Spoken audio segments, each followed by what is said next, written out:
Hello everyone and welcome back to Let's Play Spider-Man. The last time we started off the game and now we're in issue 2, Sting of the Scorpion. Jonah, I have shot to the bank robber. Parker, shut up and dial 911. Scorpion's here, and you have to...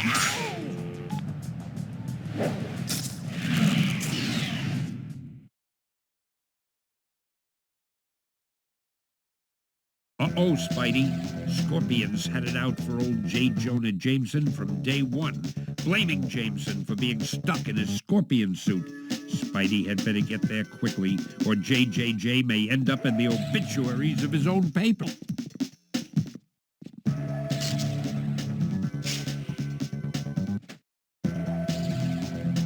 The next building is pretty far away. If I jump forward and then swing, bet I can reach it. What's that? Physics exist, you don't say! Either way, this level is one of, I think, two of its kind in the game. It's a chase level. You have to get to Jameson before Scorpion's little head there reaches Jameson's on the top right.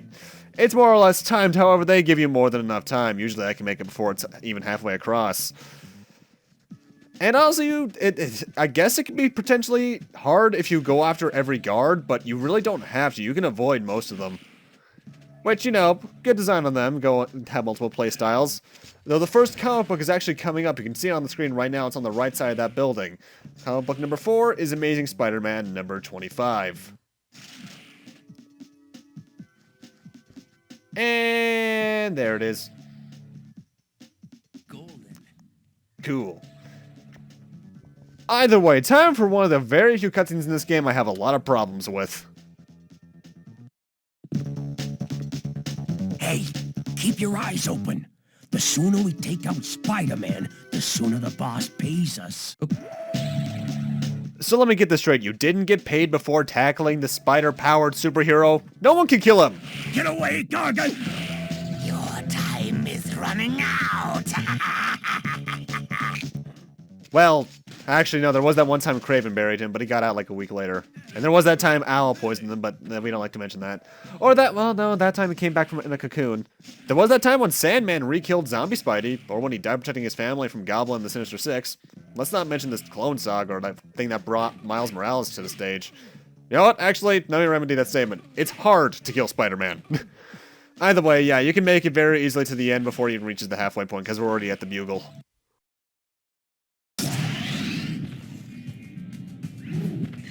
Listen, Gargan, it's a new millennium. Lots of high-tech. There may be some way we can get you out of that suit. You put me in this suit. Now I'm going to make you pay.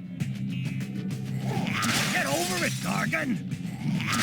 You ruined my life, so now I'll end yours.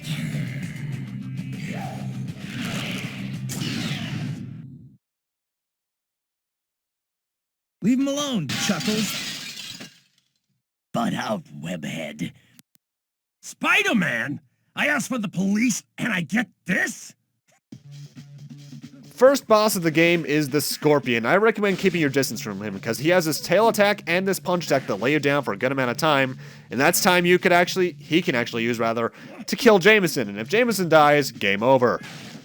Good strategy to use, to especially use for the first half of the fight, is to throw as much furniture at him as you can, because not only does that do damage to him, but for trashing Jameson's office, you get a comic book. He also has a tail laser attack that he uses when you're on the walls, but I rarely ever see him use it. Though I have to say, I love the Scorpion's voice work. In fact, this game on the whole actually has a very small voice cast.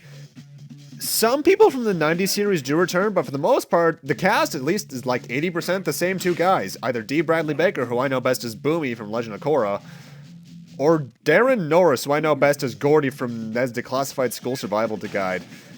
And I gotta say, pretty solid performances, even though some of the roles they get only have like 2 lines. Also, around a certain HP threshold, Jameson will escape into another room. I'm out of here!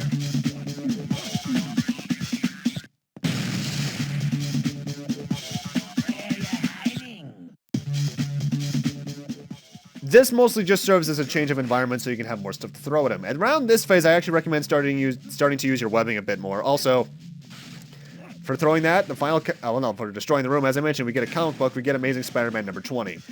Either way, around this point, the easiest way to go after Scorpion is to use your webbing. Either use the web balls I just used, which I think is down in triangle, or use the web gauntlets. The way you do those is pressing left in triangle, and that's them right there, which more or less increases your damage output. Some of those will eat up your web cartridges like nothing else, but the web gauntlets especially do up your damage by I think at least 2 to 3 times. There's this web shield, but that's not very useful in boss fights though.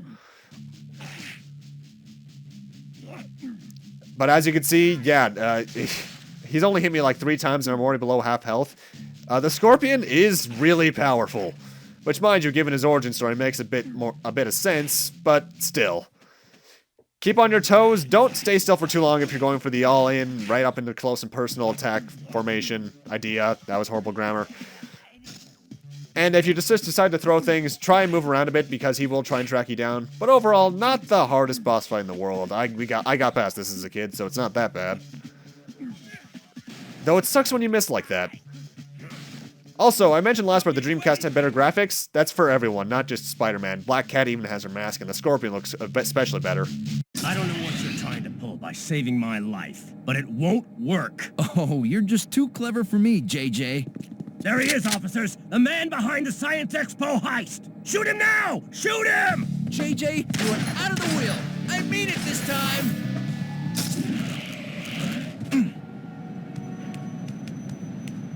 Hold it, Spider-Man. I don't want to believe that you pulled off the heist today, but I've got to make sure. Daredevil, I haven't got time to explain. Just tell me your side of it. I'll know if you're lying. How am I supposed to know you're the real Daredevil? What? Listen, it's true. A Spider-Man made off with Octavius' new invention, but not the Spider-Man, not me. Somebody's framed me. Why? I don't know yet. And if New York's finest catch me, it may be too late. Well, then you'd better get going.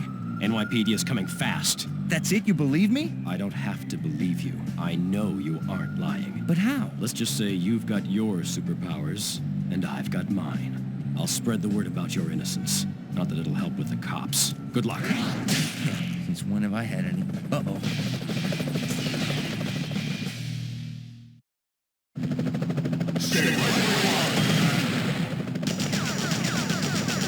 Hey, wait! I'm not the bad guy! By the way, I love this song that plays right here. The game's soundtrack was composed by, I think, Tommy Tallarico, the same guy who did Pac-Man World and such. And it's great stuff. Oh, hey, Tony Hawk Pro Skater 2 poster. Billboard. Yeah, in fact, you may have noticed that. There's quite a few Tony Hawk references in this game. Heck, if you're paying attention in that cutscene just then, in Jameson's office, the TV that's on the ground is showing footage from Tony Hawk's Pro Skater 2. That's because Neversoft, the guys who developed this game, also developed Tony Hawk's Pro Skater, and a lot of the Guitar Hero games, actually. Also, next comic book is coming up right here. Step behind this, he blows that up, and it's in that little thing he just blew up. I believe that is Amazing Spider-Man number 16. Don't let the helicopter touch you, though, because it does hurt, especially the missiles. Those can do like a 30-year health, if not instant kill. Depends on the circumstance. I know here they're instant kill. Though this is a pretty simple section. You're just trying to climb and avoid the missiles. Anything that's boarded up, he'll blow up. For some reason, he won't blow up the unboarded up stuff, but I don't know why, and apparently Wolverine's being interviewed on channel number 7. And there's a lot of that stuff in this game, a lot of random Marvel cameos. I know at the top of this building, I didn't show it off, there's like a billboard to the right that says apparently Captain America's going to show up on some talk show as well. Mind you, I like that kind of stuff. I know one that I'm not going to show off because I'm not going to show off What If mode is the Human Torch is actually on the Fantastic Four building in the last part. And apparently the Hulk has a radio station. Some odd stuff in this game, although there is one I really like. For What If mode, the What If mode idea is introduced by the Watcher, for anyone who's familiar with Marvel. And the Watcher in this is voiced by Lawrence Fishburne, of all people. I would not expect that. But I'm cool with it. This section's pretty simple. He's just trying to shoot you. They don't even use missiles here. They just use the gun. And I believe he almost always goes in a diagonal fashion from the top right to the bottom top left to the bottom right. I think he can do the opposite, but I rarely ever see him do it. I'm not sure what the spotlights do, though. I don't think I've ever gotten spotted by them. It's probably a missile, but I don't want to test it. And here at the end, it's supposed to be really hard because it's supposed to be a lot of missiles, but you can just press R2, or R1 rather, and web right on up. And that's the end of that section.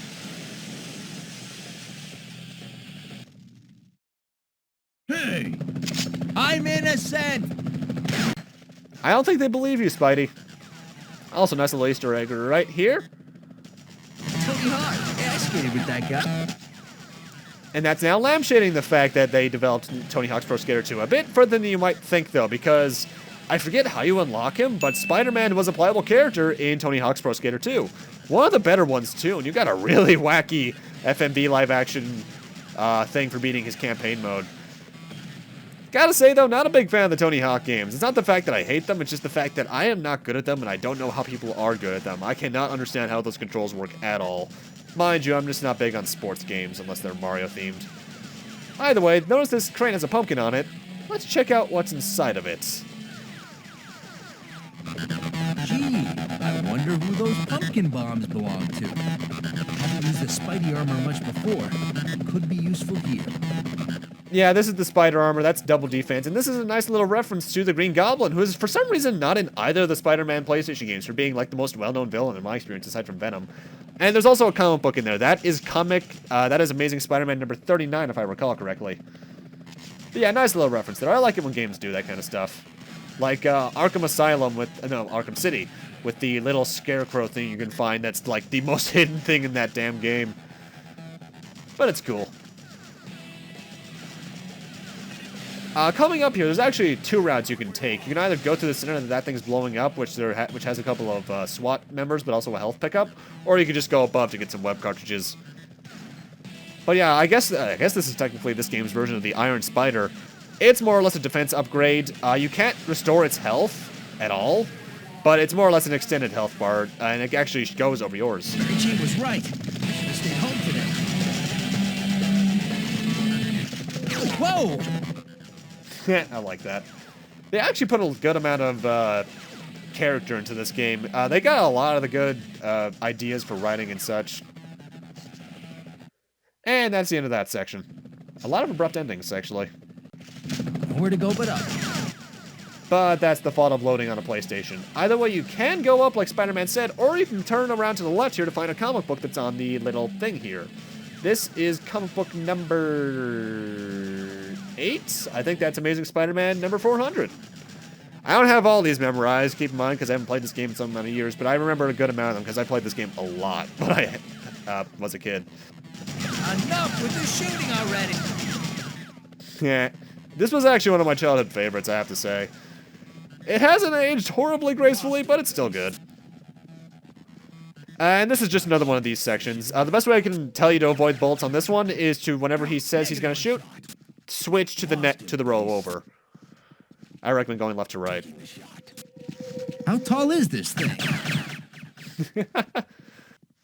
Spider-Man's always been one of my favorite Marvel heroes. Not my overall favorite. That's probably like Iron Man or probably Deadpool. But Spider-Man's always been a childhood favorite of mine. I especially still love a lot of the older movies.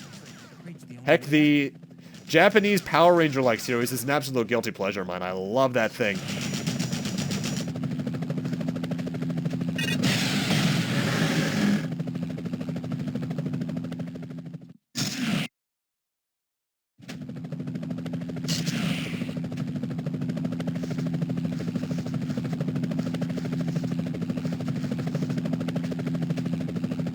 You gotta love how games load stuff like that.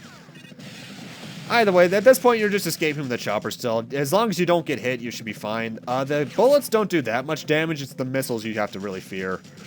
Ooh, billboard. Monsters infest sewers. Yeah, right. I like that chuckle. The voice actors in this, as I said before, really do a good job of portraying the characters they're voicing. And that's a good thing to have in a game. Also, yeah, be careful coming up because you might miss this here. You can fall down here and it's not death. You can fight these two SWAT soldiers, and if you can't figure it out, there's a comic book in it for us. Though getting it is a bit cryptic, as some of the comic books are in this game. What do you have to do? Go over here and press square. And then there's comic book number 9, Amazing Spider-Man number 14. That's actually one of the big problems I have with this game's hidden collectibles, like the comic books. Some of them are really cryptically hidden, and I'm not a fan of cryptic. I can understand why they did that, because they might think the player might do it, but sometimes you just have to think within reason. Also, I forget if I mentioned it last part, but don't fall into the green fog. It is an instant kill. That's actually one of the things I really don't like about the first Spider-Man game on the PlayStation 1 that the second one did get right, is that most of the levels, at least half to three-fourths of them, are rooftop levels like this, which I can understand why they did that, draw distance and all, but it feels kind of limited. Sequel would fix that, though, with ground levels.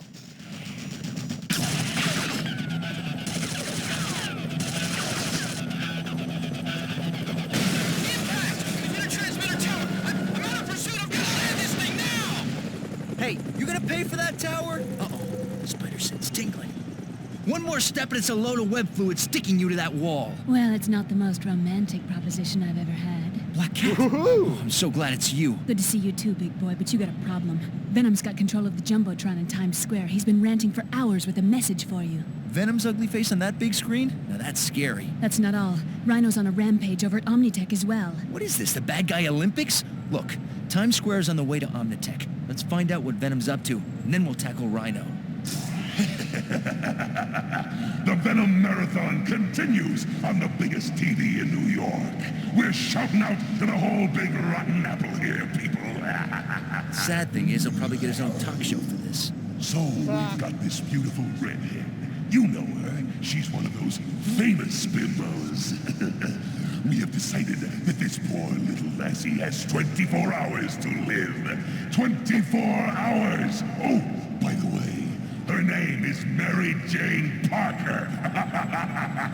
No, Mary Jane. So, just in case someone, I don't know who it could be, if any of you type-wearing freaks out there want to save little Miss Fashion Model, then bring it on! Meanwhile, New Yorkers, the Venom Marathon will continue!